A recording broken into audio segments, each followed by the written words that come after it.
मंगलमय मंगल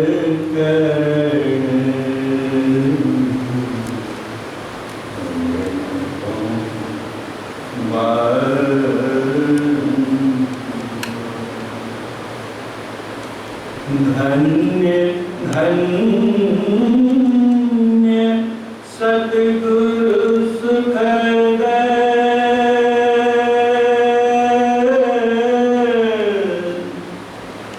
महिमा कही न जाए जो कुछ कहूँ तुम्हारी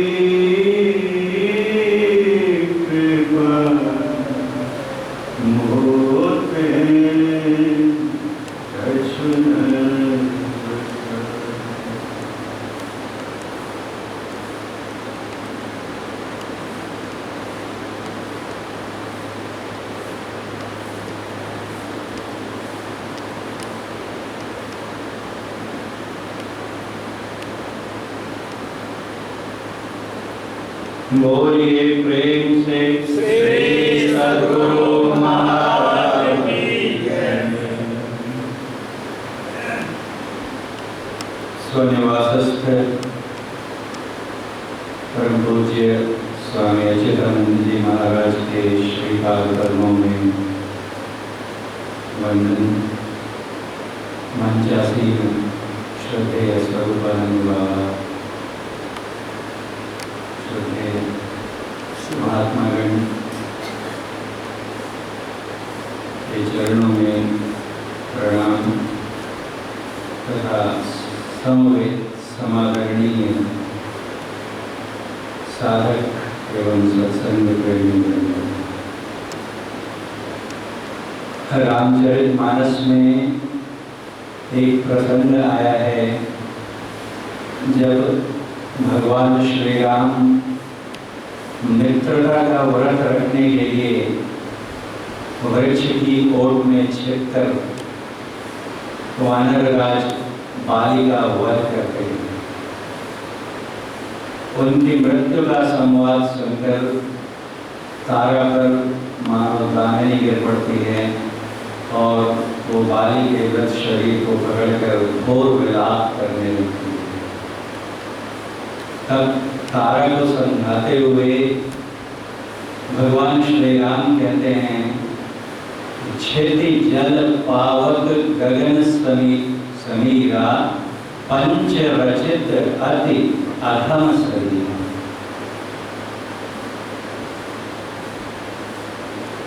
क्या कहते हैं कि किसके लिए तुम विलाप कर रही हो? इस शरीर के लिए यदि विलाप कर रही हो तो ये शरीर किस प्रकार का है? कहते हैं कि पंच तत्वों से बना हुआ अत्यंत अधम शरीर, निकृष्ट शरीर है, क्योंकि इस शरीर के अंदर कुछ भी ऐसा पवित्र नहीं है। अगर देखें तो ऊपर चमड़ा, उसके नीचे मांस, हड्डी, मल, मूत्र, मांस, मज्जा, लार, पीऊ, क्या क्या इस शरीर में है। अति अधम शरीर। और यदि उस शरीर के लिए रो ही रही हो तो कहते हैं प्रगट सो तनु तव आगे सो वा। वो शरीर तो अभी तुम्हारे सामने है, क्यों विलाप करती है? और यदि उस शरीर के लिए विलाप नहीं कर रही हो, बल्कि उस शरीर में जो विराजमान शरीरी था, जीव था, उसके लिए विलाप कर रही हो तो विलाप का विषय नहीं है, क्योंकि जीव नित्य यही लगी तो हो। अब ये प्रसंग मैंने इसलिए लिया कि आज का जो पाठ है वहां पर उसी मानव शरीर को भगवान श्री राम कहते हैं कि सुर दुर्लभ। ये मनुष्य शरीर हमें बड़े भाग्य से मिला है और इतना मूल्यवान है कि देवताओं को भी दुर्लभता से प्राप्त है। एक ही भगवान श्री राम दो स्थलों पर, दो यदि देखा जाए तो सुपरफिशियली तथाकथित रूप से विरोधाभासी बयान देते हैं। एक जगह उसे अत्यंत अपवित्र कहते हैं और दूसरी जगह उसे इतना पवित्र कहते हैं कि वो देवताओं को भी दुर्लभ। भगवान कभी मिथ्या भाषण तो कर नहीं सकते, तो अवश्य इसमें कुछ संकेत छिपा है। ये जो शरीर हमें मिला है, मानव देह हमें प्राप्त हुई है, इसका उपयोग हम किस भांति करते हैं, इस पर निर्भर करता है कि हम इस शरीर को अधम बनाते हैं या इतना पावन बनाते हैं कि देवता भी लाभान्वित होते हैं। भगवान श्री कृष्ण से किसी ने पूछा, अर्जुन ने पूछा गीता में कि ज्ञान क्या है। मैं क्यों ज्ञान क्या है बोल रहा हूं, क्योंकि मनुष्य शरीर अन्य सभी शरीरों की अपेक्षा क्यों कर श्रेष्ठ है। हमारा शास्त्र कहता है आहार निद्रा भय मैथुनञ्च सामान्यमेतत् पशुभिः नराणां ज्ञानं नराणां अधिको विशेषो ज्ञानेन हीनाः पशुभिः समानः। आहार निद्रा भय और अपने समान संतति उत्पन्न करना, ये लक्षण पशुओं में भी, कीट पतंगों में भी पाए जाते हैं और हम में भी पाए जाते हैं। यदि हमारे नित्य दैनंदिन कार्यकलाप इतने ही में सिमट कर रहते हैं, सुबह जगने से रात्रि में विश्राम तक जो कुछ हम कार्यकलाप करते हैं, उद्यम करते हैं, उनका उद्देश्य यदि इन चारों में से ही कुछ सुनिश्चित करना है, तो फिर हम में और पशुओं में कोई अंतर नहीं है। तब प्रश्न होता है फिर क्या है जो इसे विशिष्ट बनाता है। ज्ञानम, एक ज्ञान है जो मनुष्य को अधिको विशेष हो, अधिक विशेष बना देता है। लेकिन यहाँ पर भी प्रश्न उत्पन्न होता है कि वो कौन सा ज्ञान है। यहाँ पर कई लोग संगीत का ज्ञान रखने वाले होंगे, कुछ और जो शैक्षिक ज्ञान होता है, BA, BCom, MA, MCom, BTech, MTech, डॉक्टरी, ऐसी डिग्रियां रखने वाले लोग होंगे। कई तरह के जागतिक ज्ञान से संपन्न लोग यहाँ पर होंगे। तो क्या उस ज्ञान के चलते मानव को पशुओं की अपेक्षा श्रेष्ठ कहा गया, या फिर सच्चा ज्ञान इन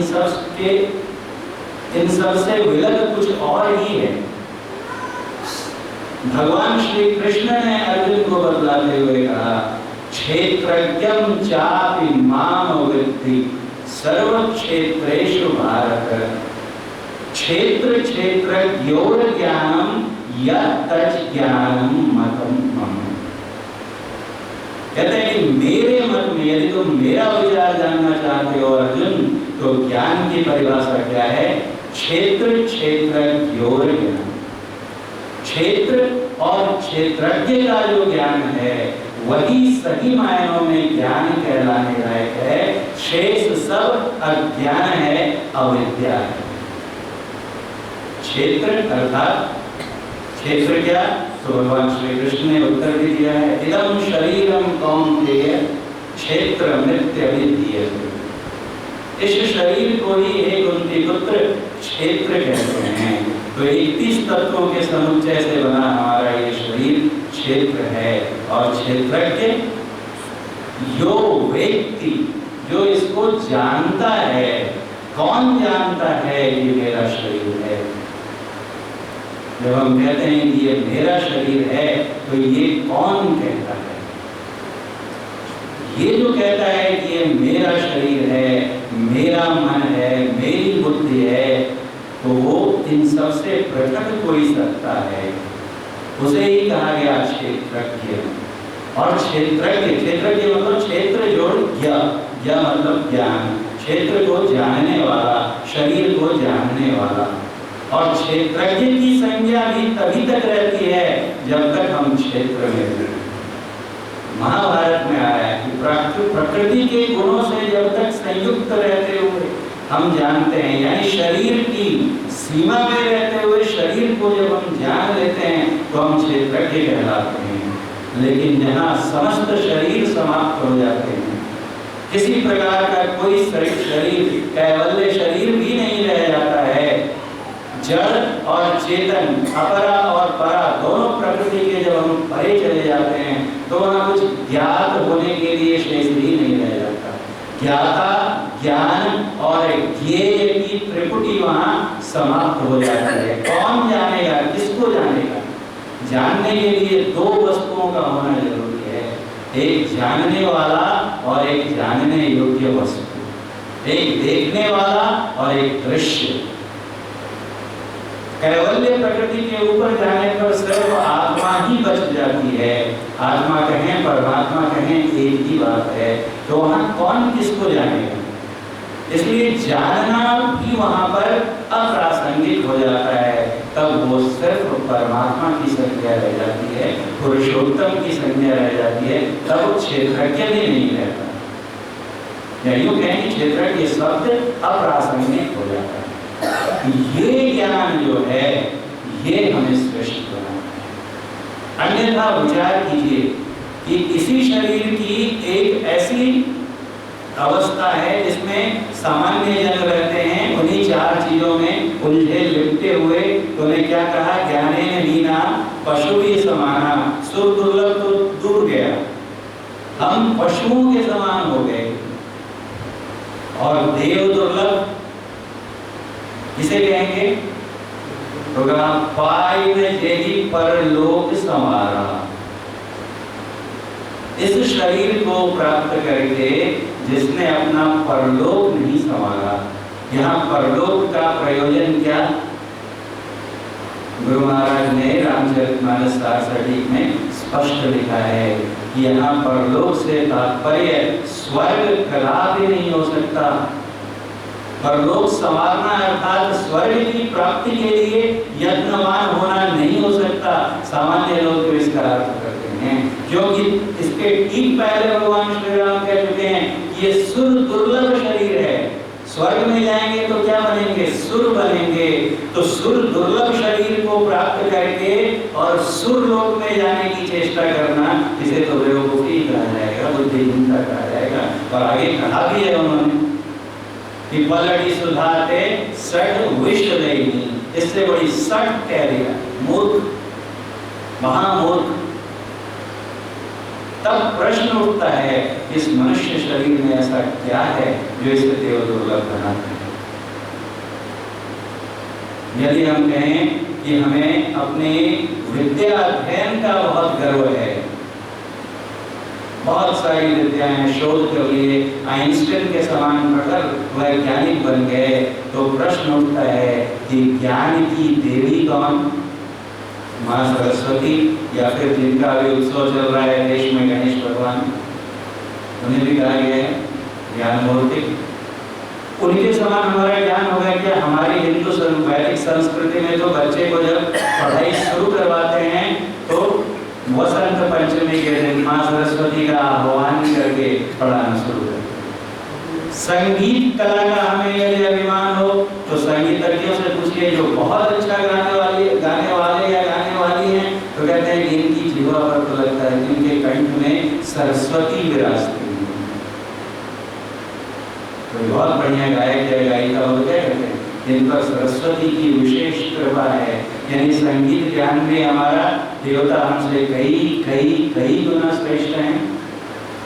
यदि हम अभियांत्रिकी पर गर्व करेंगे, इतना बड़ा हॉल बना दिया हमने, बीच में एक भी कॉलम नहीं आया है ताकि किसी की भी दृष्टि अवरुद्ध नहीं होती हो, और इसका दम करें कि एक से बड़े 100, 200, 400 मंजिली इमारतें हमने खड़ी कर दी, तो भगवान श्री कृष्ण जब जरासंध के बारंबार हो रहे आक्रमणों से परेशान होकर पलायन करते हैं मथुरा से द्वारका में, और वहाँ विश्वकर्मा जी का आह्वान करते हैं और कहते हैं कि यहाँ मेरे लिए नगर बनाओ, पलक झपकते टाउनशिप बन जाती है।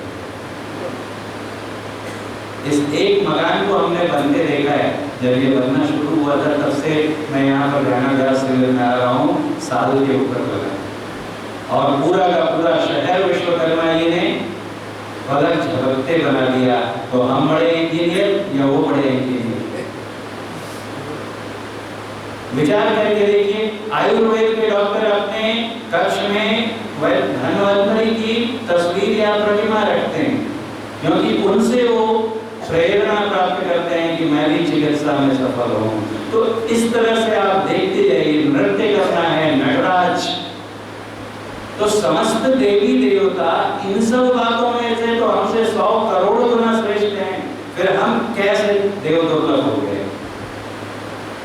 एक ही बात बचती है जो गुरु महाराज कहते थे कि इस शरीर में रहकर एक ऐसा काम किया जा सकता है जो देवता नहीं कर सकते, और वो है मोक्ष साधन।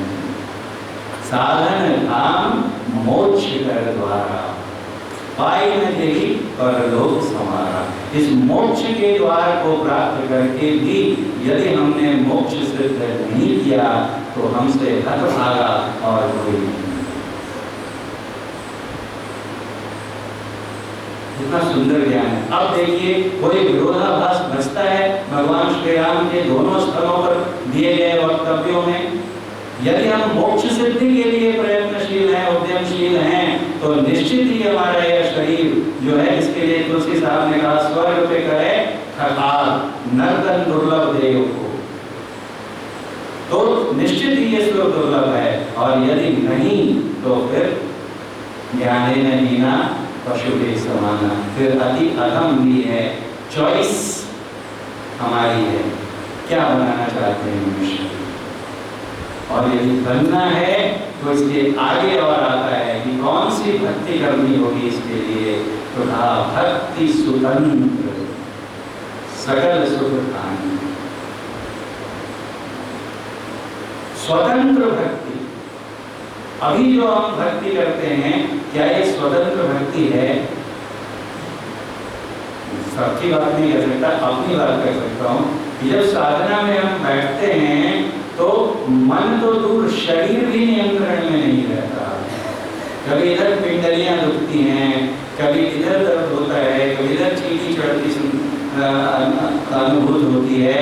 शरीर भी हमारा पूरा अपने हमारा साथ नहीं देता, और मन तो क्या क्या करता है हम सब लोग जानते हैं। तो किधर है हमारी भक्ति में स्वतंत्रता?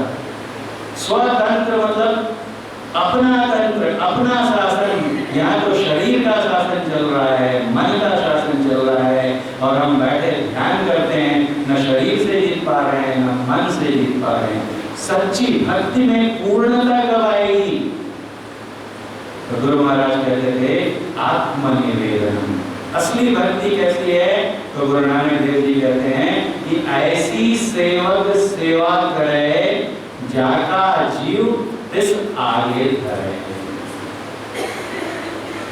जिसका जीव है वो उसके आगे समर्पित कर दे। किसका जीव है? परमात्मा का, ईश्वर अंश जीव अविनाशी, और वो समर्पित कर देगा। कौन समर्पित करेगा? जीव। अभी हम क्या हैं? शरीर के साथ, इंद्रियों के साथ, बाह्य इंद्रियों के साथ और अंतर इंद्रियों के साथ संयुक्त हैं। अभी हम स्वयं को अर्पित करने की स्थिति में नहीं आ पाएंगे। भक्ति हमारी स्वतंत्र कब होगी? जब हम इन सारे शरीरों से, सारे आवरणों से अपने को छुड़ा लेंगे, और तब जो जिस अवस्था में हम पहुंचेंगे फिर वहां पर तुम वही और वो भेद पुनी, प्रश्न पुनी रहते ही कुछ नहीं होता है। तब स्वतंत्रता, इसी को भगवान श्री कृष्ण ने आत्मनिवेदन करना। ऐसा ज्ञान हमें कहाँ आकर मिलता है? जब हम लोग संतों की वाणियों का संग करते हैं। इसलिए कहा पुण्य पुंज बिनु मिलहि न संता। गुरु महाराज अद्भुत विश्लेषण करते थे। देखिए रामचरित मानस में अभी कहते हैं दो चौपाइयां हैं एक के बाद एक। पुण्य पुंज बिनु मिलहि न संता, सत्संगति संस्कृति कर अंता। जब तक पुण्यों का समूह जमा नहीं होता है तब तक संग नहीं मिलते, संतों का संग नहीं मिलता है। और यदि सच्चा संग मिल जाए तो संस्कृति या आवागमन का चक्र मिल जाएगा। और अगली पंक्ति में देखिए एक और बात कहते हैं पुण्य एक जग मह नहीं दूजा। संसार में एक ही पुण्य है, दूसरा नहीं। क्या कहते हैं? मन क्रम वचन विप्र पद पूजा। मनसा वाचा कर्मणा ब्राह्मण देवों की पूजा करना, और इसकी इतना सुंदर सामंजस्य किया है गुरु महाराज ने कि कहते हैं कि पुण्य क्या है, तो ब्राह्मण देवताओं की पूजा करना। इससे ब्राह्मणों की श्रेष्ठता भी रखती गोस्वामी तुलसीदास जी ने। और उसकी अगली चौपाई में क्या कहते हैं कि ऐसे बहुत बार ऐसी सेवा पूजा करके पुण्य, जब बहुत सारे पुण्य जमा हो जाएंगे तब कौन मिलेंगे? पुण्य पुंज बिनु मिलई न संता। तो फिर कौन श्रेष्ठ हुए? बहुत सारे पुण्य जमा होने पर तब जाकर संत मिलते हैं। अर्थात तभी जवान ने उन्होंने किसी को चोट न लगे, संत थे ना। तो गुरु महाराज क्या कहते हैं? सत्य सुहाता वचन कहिए, सत्यम ब्रूयात प्रियम प्रियम ब्रूयात, न ब्रूयात सत्यम अप्रियम। तो सुहाता हुआ सत्य कहते हैं और छिपी हुई बात कह देते हैं। वो कैसे होगा? तो किरणों को जोड़ने की भक्ति और मतलब कहों को नहीं कर जोड़। और जब तक वो नहीं करेंगे, वो शंकर भजन, कल्याणकारी भजन, कौन सा? किरणों को जोड़ने वाला भजन। क्योंकि वो भजन भगवान शिव ने भी किया था, इसलिए उसे शंकर भजन भी कहते हैं। या शिव का अर्थ कल्याणकारी होता है, इसलिए उसे कल्याणकारी भजन। इससे कल्याण और क्या होगा? जिससे हम मुक्ति को प्राप्त कर लें। या तीसरा उसका अर्थ पूज्यपाद भाष्य संसेव जी महाराज बताते थे कि गोस्वामी तुलसीदास जी ने रामचरितमानस में स और श का भेद नहीं रखा। दंत स और तालव्य श दोनों की जगह उन्होंने ज्यादातर दंत स ही लिखा है। तो यदि उसे दंत स ही समझा जाए तो फिर होता है वो शंकर। यदि तालव्य श समझा जाए तो शंकर। जो भजन शंकर ने किया या कल्याणकारी भजन। और यदि दंत स समझा जाए तो शंकर। शंकर कहते हैं किसे? दो विजातीय वर्णों के मिलने से जो क्रॉस प्रोडक्ट बनता है उसको कहते हैं शंकर। जैसे गधा और घोड़ा के मिलने से खच्चर बनता है, तो उस तरह से ये शंकर विजातीय भजन। एक तरफ इड़ा, एक तरफ पिंगला, एक तरफ शीत धारा, एक तरफ उष्ण धारा, एक तरफ सूर्य, एक तरफ चंद्रमा। इन दो विजातीय किरणों को मिलाने से जो शंकर भजन होता है, वो जब तक हम लोग नहीं करेंगे तब तक भगत ही न पावे। ये भक्ति जिस दिन हम प्राप्त कर लेंगे, उस दिन हम सही अर्थों में भगवान श्री राम की इस वाणी को चरितार्थ कर सकेंगे कि बड़े भाग मानुष धन पावा, सुर दुर्लभ सब ग्रंथि गावा। बोलिए प्रेम से श्री सद्गुरु महाराज।